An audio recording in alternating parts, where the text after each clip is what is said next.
Who is Rakibul to give this assurance? ৰকিবুলে আগতে কিয় দিয়া নাছিলে? মই যিদিনাখন ক'লো যে ৰকিবুলে গৈ সাহায্য দিব নালাগে, তেওঁ কথা দিয়ক, ঘোষণা কৰক যে মাটিৰ পাট্টা দিব, তাৰ পিছত সেইটো খুব ভাইৰেল হ'ল, তাৰ পিছতে গৈছে। And who is Rakibul? Congress নেতৃত্বৰ ফালৰ পৰা ক'ব লাগিব, ৰকিবুলে কওক আমাৰ কংগ্ৰেছৰ ইস্তাহাৰত আহিব, তেতিয়া আমি বিশ্বাস কৰিম। ৰকিবুল যদি ইমান তাৰ আছে, ইমানখিনি দৰত আছে, 15 বছৰ কেবিনেট মন্ত্ৰী আছিলে, কিয় নিদিলে?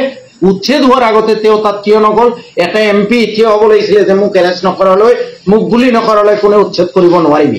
MP এজন এৰেষ্ট হোৱাৰ লগে লগে এইটো নেশ্যনেল ইছ্যু হ'লহেঁতেন, ইণ্টাৰনেশ্যনেল ইছ্যু হ'লহেঁতেন, আজি উচ্ছেদ বন্ধ হ'লহেঁতেন।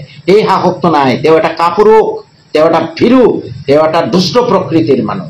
তেওঁক দি কংগ্ৰেছে কোৱাই আছে তেওঁক বলিৰ পঠা বনাব, পাত্তা দিব নোৱাৰে। তেওঁৰ দলে ক'ব লাগিব, তেওঁৰ দলৰ ইস্তাহাৰত আহিব লাগিব, তেতিয়াহে বুজিম।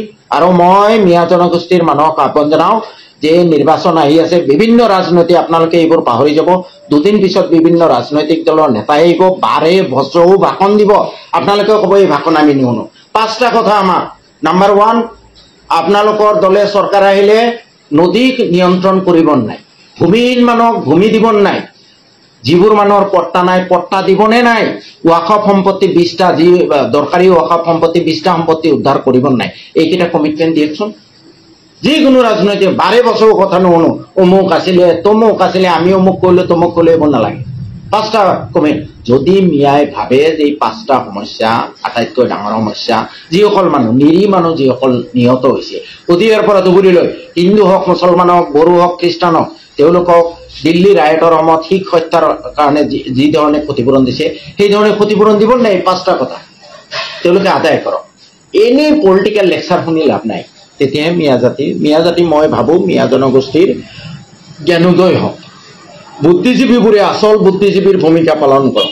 কংগ্ৰেছৰ পৰা কি গেৰাণ্টি আছে? যি কংগ্ৰেছৰ সময়ত 5 লাখ মানুহ গৃহহীন হওঁতে একো নকৰিলে, ছিদ্দিক আহমেদৰ মিনিষ্ট্ৰীৰ পৰা খেতি দিলে, নৰসিংবাৰীত এটা মানুহক আজিলৈ ক্ষতিপূৰণ নিদিলে, সেই কংগ্ৰেছৰ কি গেৰাণ্টি আছে? কংগ্ৰেছ নেতৃত্বই, কেন্দ্ৰীয় নেতৃত্ব, ৰাজ্যিক নেতৃত্বই কিয় ঘোষণা কৰা নাই? হৈ ৰকিবুলৰ ষ্টেণ্ডৰ কি মূল্য আছে? দলীয়ভাৱে ইস্তাহাৰত দিয়ক, বোলে আমি ইস্তাহাৰত উলিয়াম, এইকেইটা কাম আমি কৰিম। কিয় ক'বলৈ সাহস হোৱা নাই? অখিলে যেনেকৈ কৈছে যে মই লাগিলে বিধায়ক নহয়, কিন্তু উচিত কথা মই কওঁ, এই দুৰ্গত মানুহৰ সপক্ষে থিয় হওঁ, কিয় কংগ্ৰেছে নোৱাৰে?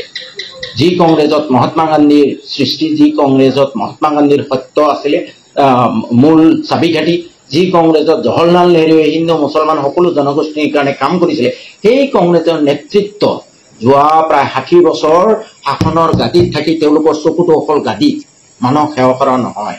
গতিকে মিয়া জনগোষ্ঠীয়ে এই কথাবোৰ বুজি পোৱাটো উচিত।